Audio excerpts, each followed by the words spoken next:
What's up, people? Welcome to this episode of the Buy the Hood podcast or webcast because I don't know how you're consuming this content. I'm your host, as always. My name is Jimmy, and as we start off every show, that's with gratitude. Just want to say thank you to everyone who shows us any sort of support. Special shout out to all the students from Buy the Hood University, as well as all the youth from the Buy the Hood ownership camp.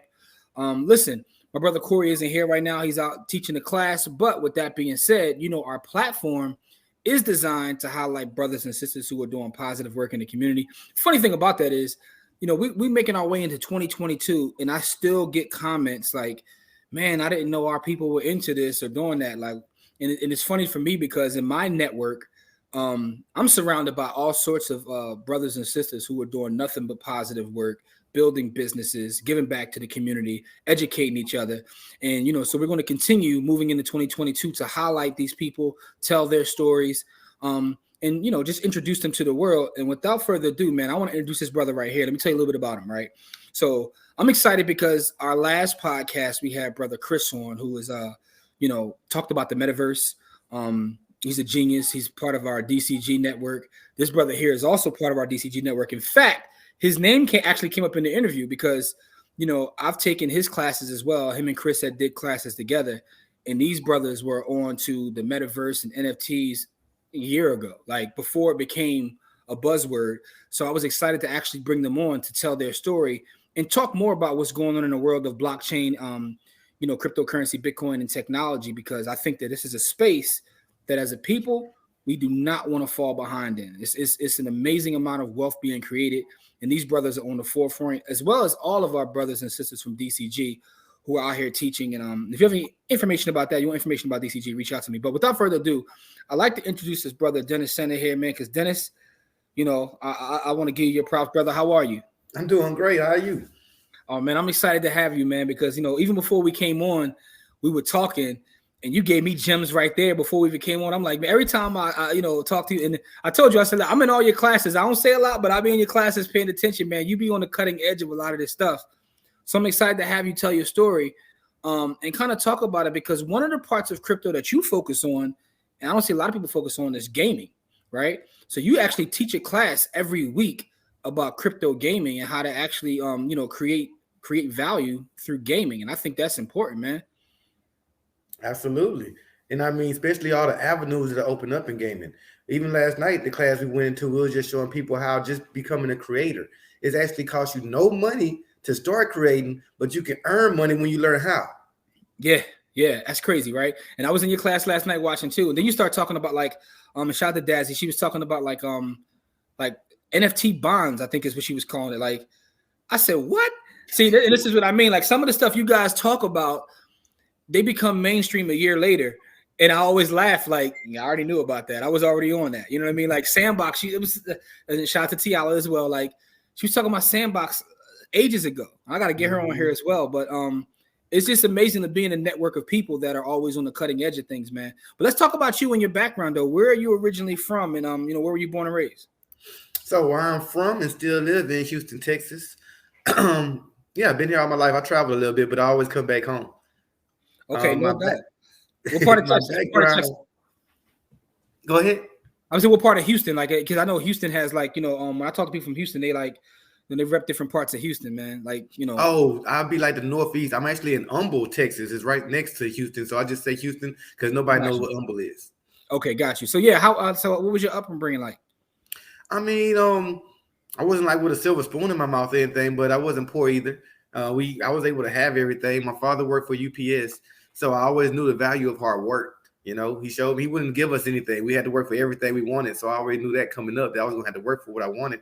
But as far as investing, I didn't have any background in investing. There was nobody doing that in my house or anybody doing it around me. So I had to actually start off on my own. Okay. What kind of student were you? I'm trying to brag or anything, but I was in advanced classes. I've been in the engineering schools. So I was always around computers, and I was building web pages whenever they first was out. I was building MySpace pages. That I used to charge to build a MySpace page back in the day. Yo, it's funny because I'm sit back and think about MySpace, and I'm like, yo, that was like HTML. Like, we didn't even realize at the time that we were doing that, but you wanted to make your page look fly though, so you had to do a little bit of coding. That's what's up. That's what's up. So like you graduated high school? I did graduate high school, and Okay, I'm so probably a community college dropout.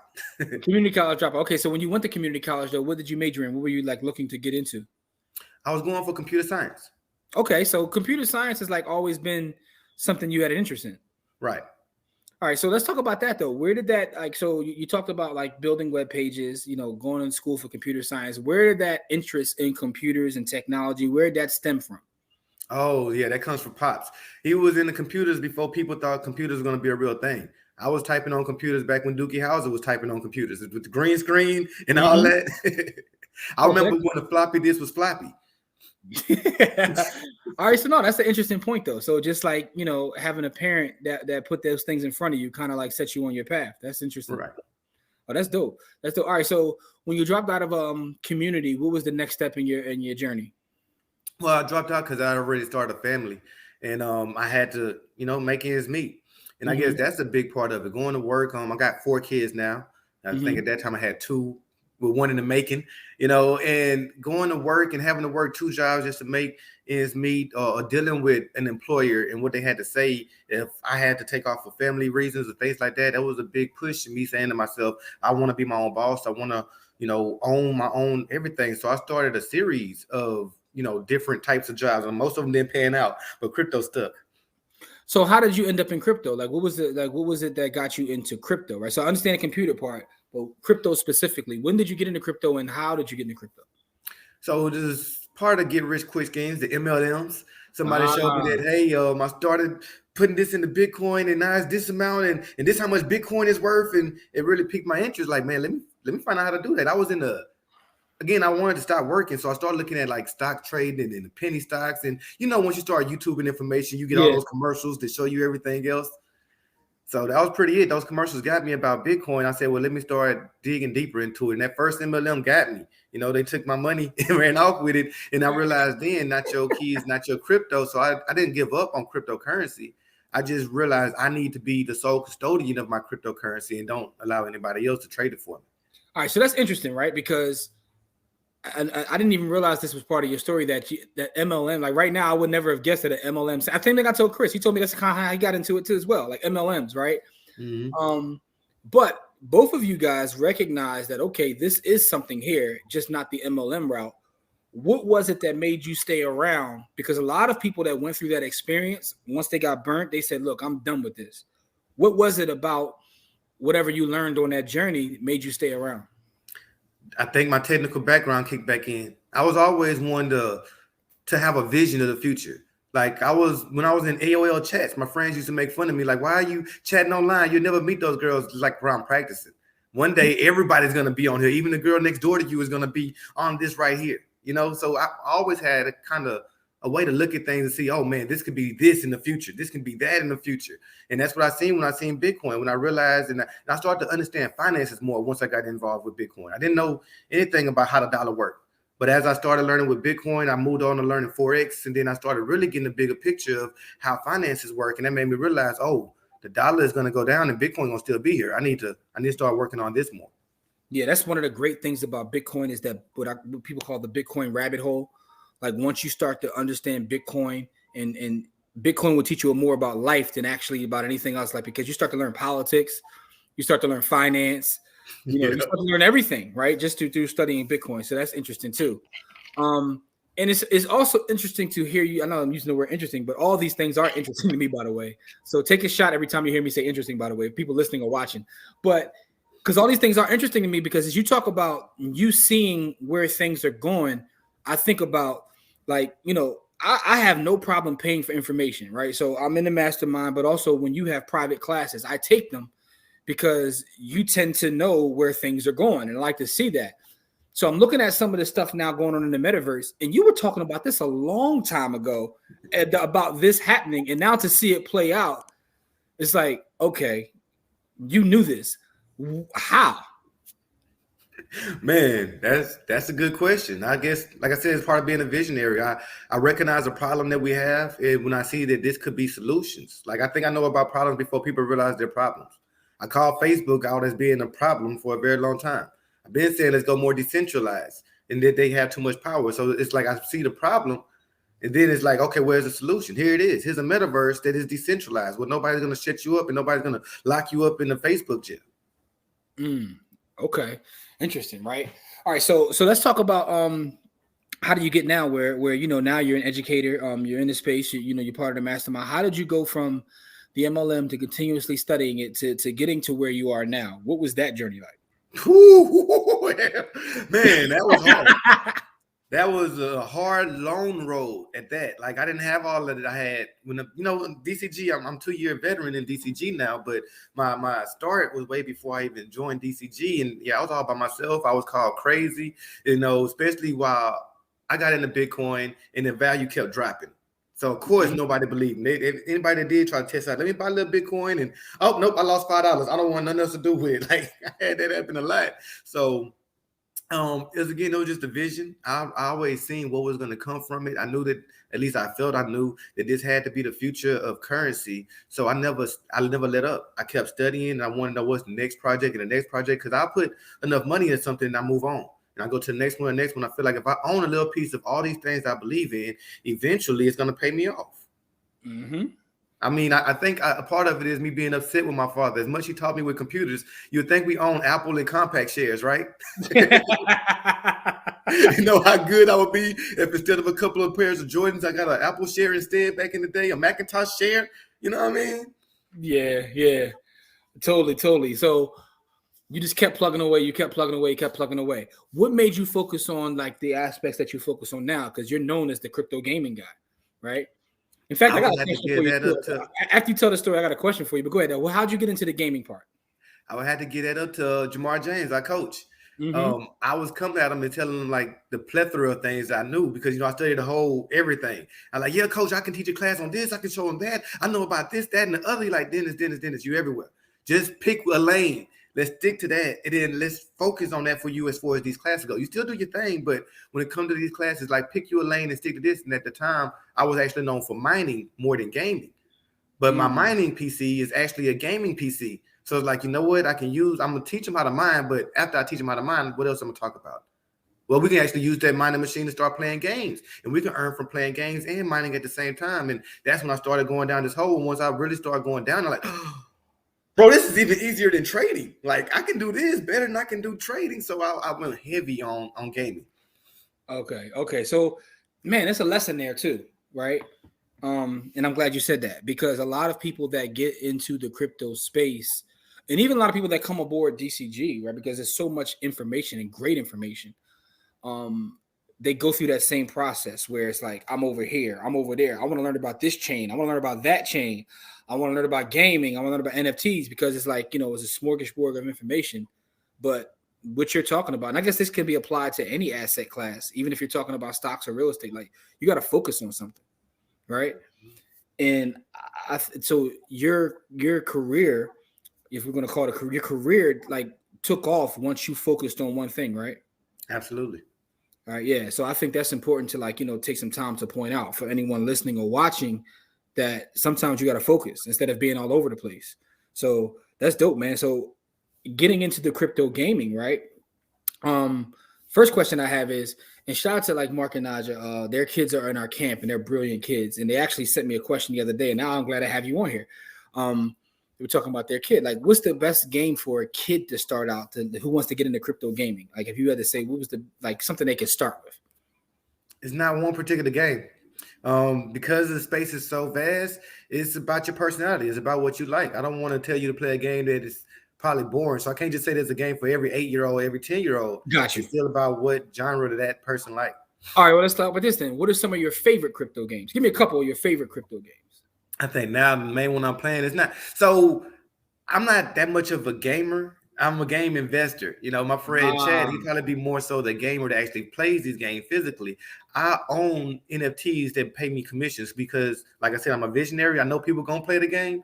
I buy something that they're going to need to play on, and they're going to pay me every time they play on it. Okay. So I buy land a lot. Yeah, so you buy a lot of land, right? So I remember in the Wax platform, it was the one game, and you were on this early too. You were talking about the land, and that thing shot up, and I was like, holy smokes. So as you look at these games though, right?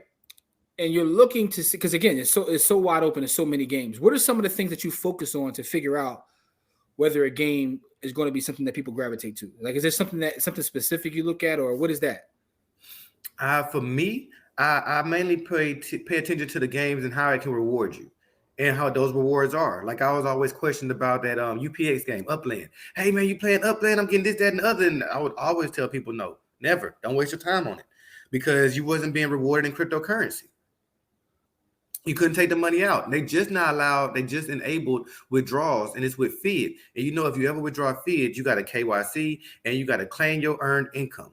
Not something that I'm a fan of. So a big thing for me to pay attention to is, one, is it going to give out rewards? Two, will that be in cryptocurrency? And can I exchange that cryptocurrency for Bitcoin or Ethereum? I don't want just a coin that I have to leave it as that coin. That's not going to be value to me. I need something that I can exchange into Bitcoin or Ethereum. Okay. All right. So there you go. Got to be able to okay. Taking my notes, man. Listen, I told you I always learn from you. So got to be able to transfer it into one of the big two. All right. Interesting, right? So now you're educating, you're teaching about cryptocurrency to the people that are just getting into the space. You're staying ahead of the curve. What does the future hold for you? What are some of the things that you're looking to do with your business and investing in the space in the future? Man, that's why I had to get an office and everything. We're really working on a lot. We're creating a metaverse. We're building a metaverse. We're tokenizing. I mean, something that you're definitely going to be interested in with your real estate background is we're tokenizing real estate. Then we're going to create the NFTs behind it so we can get some of these actual land deeds on OpenSea. Okay. Again, we're building in the metaverse. We got educational platforms, and I actually have plans on we're creating a university. Because the way that we build in the metaverse and because we already have an educational platform, it makes sense to put those two things together. So we're going to create a whole crypto university on the metaverse where we'll be asking more people to help us out with education and such things. Wow. So I know that so when you said you bought an office space, you got actual office space, like in the physical world. Because sometimes we talking to you, I don't know, and I'm pretty sure you got one in the metaverse too. But yeah, in the physical world, you bought an office. Yes, I bought an office in the physical so people could come and actually, sit down and experience some of this stuff. I'm trying to order that meta machine so that we can even get people into the metaverse. This machine scans your body and we'll be able to put your exact replica into the metaverse. Holy smokes. So what kind of cost is that machine like that? It's going to be 5,000 Meta Hero tokens. Okay. Oh, so it's through Meta. I did see that. I think someone was charging was a Meta Hero themselves like $200 a pop for people to like scan themselves or something like that. Mm-hmm. Okay. Now, is that only going to be able to be used within their metaverse, or can you take that and move it? Yes, this is going to be it's software basically. It's data, and we can put data anywhere. Wow. All right. So hold up. Let's slow down real fast. So you got an office space, right? Even if we can't cross-train all of them right now, it's only going to be a matter of time before we can. Like I said, it's just data. Yeah. So you're going to have, so people can scan their likeness and take their actual likeness into, okay. All right. Got you. Man, and not just your likeness. Another big thing that's going to happen is people are going to be able to scan their 3D art and create it as an NFT. So, all right, my brain is weird because when you say that, the first thing I think of is like, yo, you can scan like your family, friends, or whatever. Like, no one really dies anymore. Like, people gonna live forever in a different world. Like, we really are living in the future. This is insane. Right. Wow, that's crazy. I was telling a friend that why should you buy your name? My name is something I'm gonna want to pass down. Dennis Sennett is actually my son's name. He's named after me, but isn't it going to be amazing that people won't even know when I'm actually gone because Dennis Sennett is going to still be here in the metaverse when I'm gone? My son will operate him. His son will operate him. My great-grandson will operate him. All right, man. So you got me speechless right now because like my brain is just like thinking all these thoughts of what's possible, right? What's possible. And that's the beauty of blockchain and cryptocurrency is that things change constantly, but the possibilities are endless. Right. Wow. Oh man. So I can't miss. I'm flying out to Houston the beginning of 2022, bro. Like I gotta come check y'all out because what y'all be doing in Houston, y'all at another level, man. Like y'all really getting to it down there.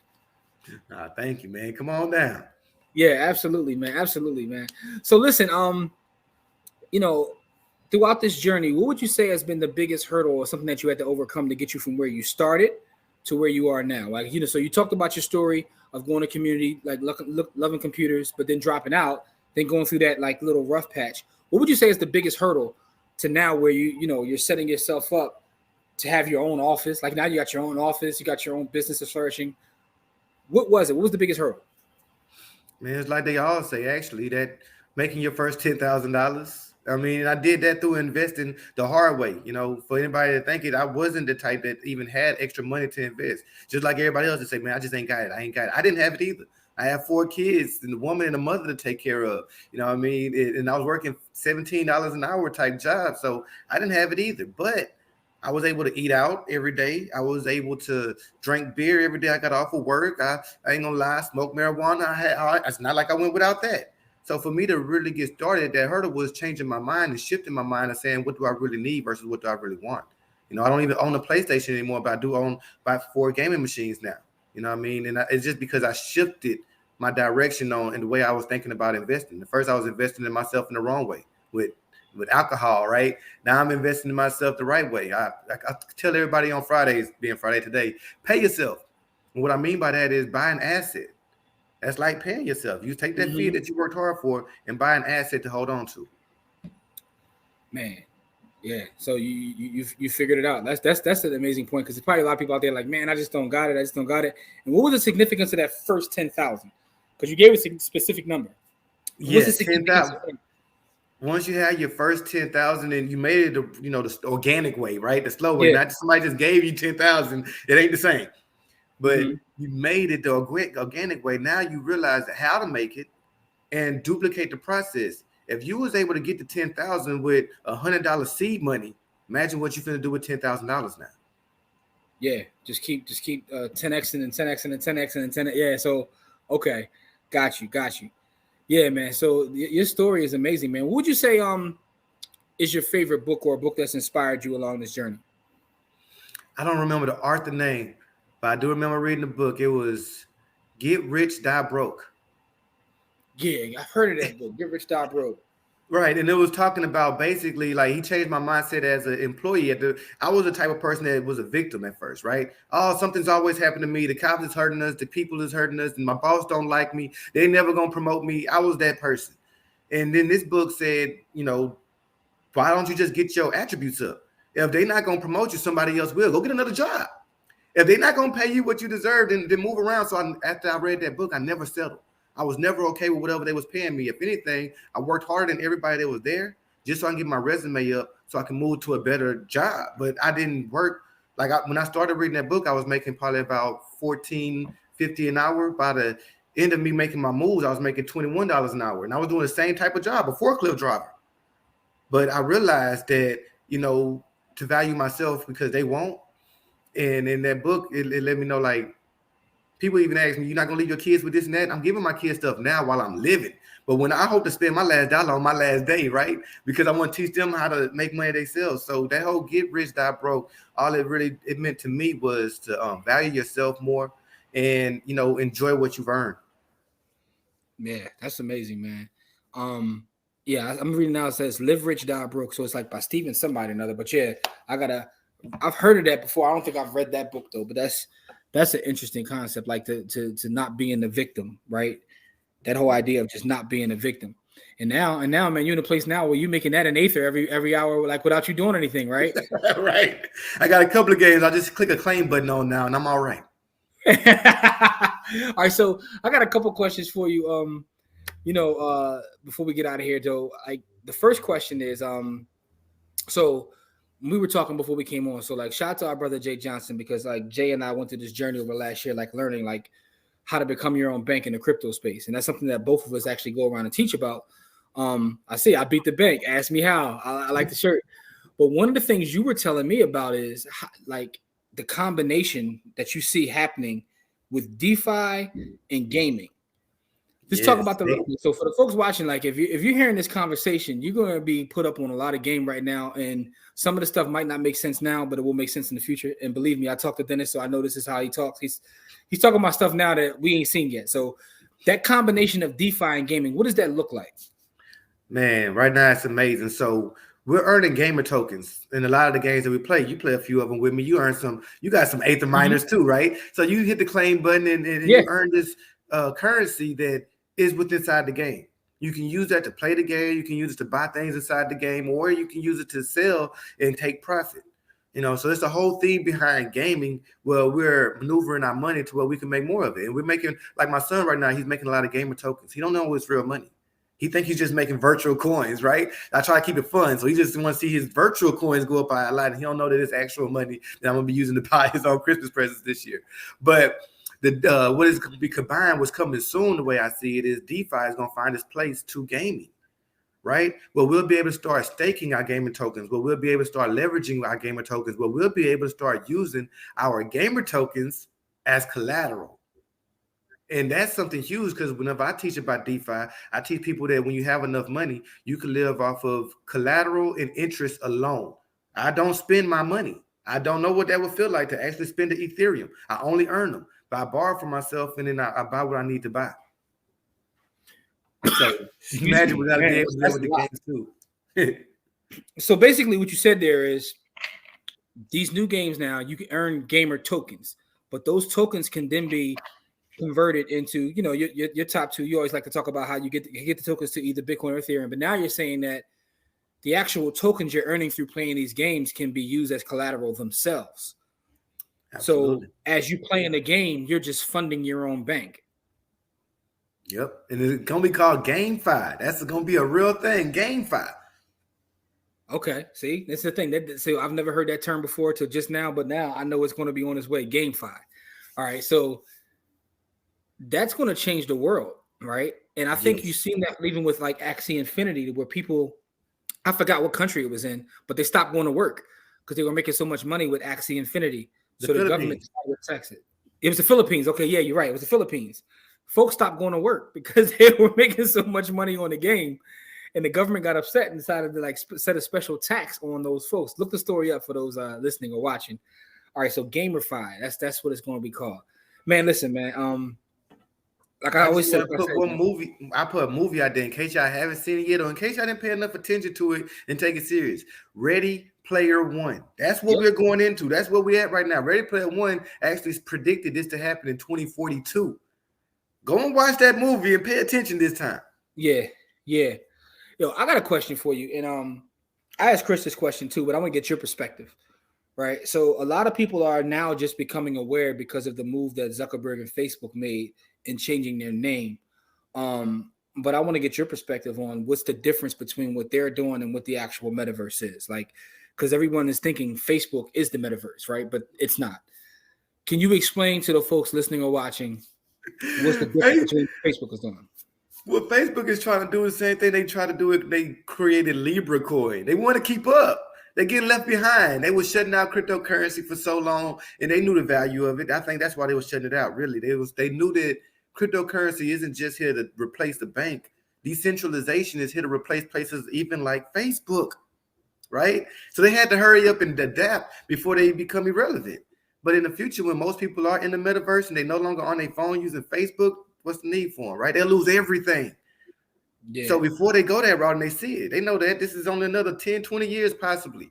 They're going to be the next MySpace. They're going to lose everything, so they have to go into where the world is going to. But then a lot of people, when they finally get there, they're going to realize that even then, Facebook isn't where it's at because you're still being censored. Facebook is still owned by one person, basically. Well, not one person. They got a board, but y'all know what I'm saying. They shut down before.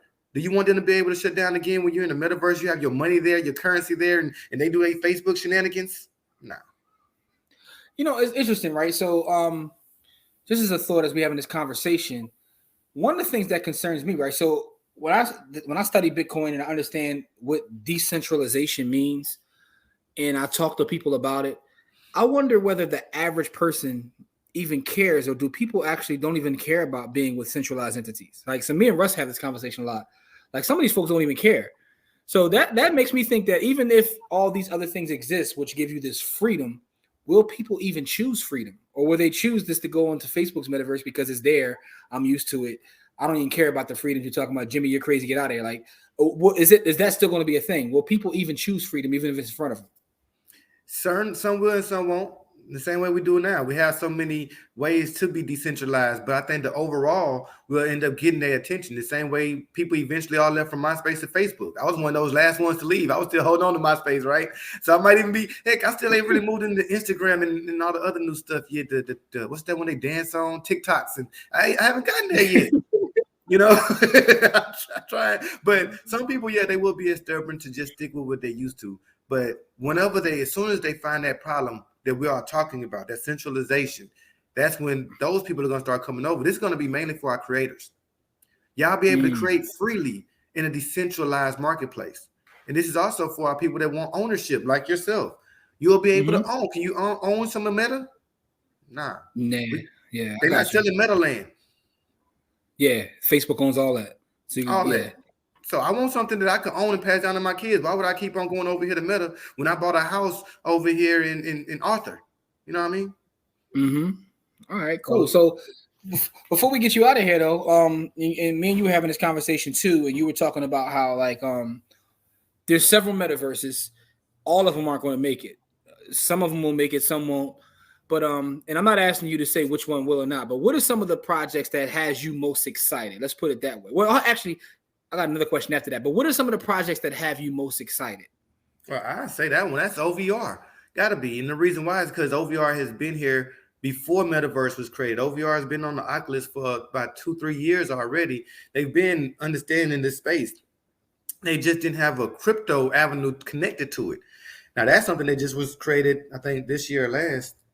So now they're, to me, like ahead of the game in a lot of places. But again, they're going to have competition. They're going to have other people come out. And I don't think that any of them are going to be the way people just not paying any attention to. But I believe that OVR is going to get the better audience. Okay, so you're excited about that project. And interesting you mentioned that because that's like a sleeping giant to me.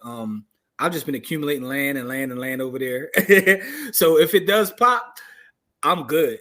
Yeah, like I'm good. Last question I have for you before we get you out of here, though. One of the things you briefly mentioned it, but you also mine crypto. Yes. Can you talk about that? Like, what are some of the things you mine, and what kind of investment does it take to get to mine crypto? All right, so yeah, that's a pretty heavy investment to get started with now. I think my ASIC miners cost about $1,800, but they mine LTC. I bought 2 of them because they'll mine one whole LTC every month. I have some graphics cards. These graphics cards at cheapest are like $700, $800 now. And but each card can mine you $2-3 a day. All that stuff adds up. And as far as the projects I mine, I like coins. That's a thing that people, I think, I get more recognition to as we will go in more into decentralization. Because like you said before, some people don't care about decentralized centralization. That's why so many people opt to tokens. When they realize the difference between the two, I believe coins are going to come back. Yay. And I'm going to be the one mining those coins because every token still needs a real blockchain to be on, right? All these ERC tokens is on Ethereum, which is an actual coin. You know what I mean? So many things built on Bitcoin, so many things can be built on Raven. It's hard to build on just smart contracts. And when you do build on smart contracts, it's centralized. Somebody owns it. Though. Somebody has a majority of the shares. They dishing out to you at a certain time frame. But I like mineable coins because everybody in the world has the same opportunity to have ownership, to partake in it. Everybody in the world has the same opportunity to mine Raven coin right now. You know what I mean? And and you have to mine it to get it, to get the new coins created. So I like mineable coins, but as far as the cost to get started mining, you can get a gaming PC for as $1,000. I've seen some on Black Friday. I taught people into getting, and they'll be earning them $2-3 a day. That's not a bad ROI right there. It's not, because once you get your full investment back, now it's free money. And then this computer also, for a lot of people, is needed. We need a powerful computer. You want to start designing in the metaverse? Yeah, I say it's free to learn, but you need a device that can do it. You need a graphics card inside of your device, right? So you're already earning money because you can play games with it. You can start graphic designing with it. And you can do like I'm doing right now, just by having it on, you're earning from it. Yeah, man, we got to talk about that. I didn't know you was getting one LTC every month just from mining. Oh, yeah, those are ASIC miners, you know, and even with the graphics cards, depending on what you do, you can get Josh is up to, I ain't going to tell his business I did, but I'll put it like this. There are people that's making some very good money mining to where they don't have to work just because they machines. It's just like what I do with the gaming stuff. I just hit a play button. Sheesh. And when you say we didn't talk about it, you're right, because you're in a DeFi. So imagine having an unlimited supply always going into your DeFi bank. Just Ethereum always going into that. Listen, my brain is going crazy right now, man. Like that's why every time I talk to you, man, I go off on these tangents because like the information and like I said, just the possibilities, right? So if you're doing, because LTC is a very liquid coin, I can keep the LTC, but I can also convert that to something that I can get interest from, because it's very liquid. So that's why my brain is rattling. Like if I'm just making one of those every month, every couple months, get an LTC, I could convert that, send it over here. Now I'm getting interest, and I could borrow against it. Like, yeah, my brain is going crazy. So yeah, we definitely gonna talk about that, man. I'm about to buy a property to set me a bunch of ASICs up. That was another thing. The whole reason when I said I'm getting this building gonna pay for itself just with the mining equipment. No doubt, man. Listen, Dennis, man, I just want to say thank you for sharing your story. Thank you for the gems that you've given our audience, man. I appreciate you, brother. Continue to listen. I'm gonna sit in every one of your classes, man, because I always pick something up. But just appreciate you, brother. Thank you. Hey, thanks for having me on. Absolutely, man. And to our audience out there, man, make sure that you I'm gonna put some links within the description as well as the show notes so you can check out what Dennis has going on. Like I said, I vouch for this brother because I've taken his classes. I've made tremendous amounts of money just by using some of the information that he's given. And even today in this conversation, like my brain's going crazy right now because I've already figured out ways to kind of monetize that. So stay in tune, man. Stay in tune with what's going on, man. I'm glad to have you and Chris on back-to-back episodes because y'all brothers are on the cutting edge of all this stuff. And now I see people talking about stuff y'all talked about a year ago. And it's kind of funny to me. It's kind of funny to me. So I want to give you your flowers, on our show and just say thank you, brother. Thank you. Yeah. All right. To our audience, man, as we always say, it's not about how much money you make. It's about how much you keep. Game elevates. And we'll check y'all out on our next episode. Peace. Thank you.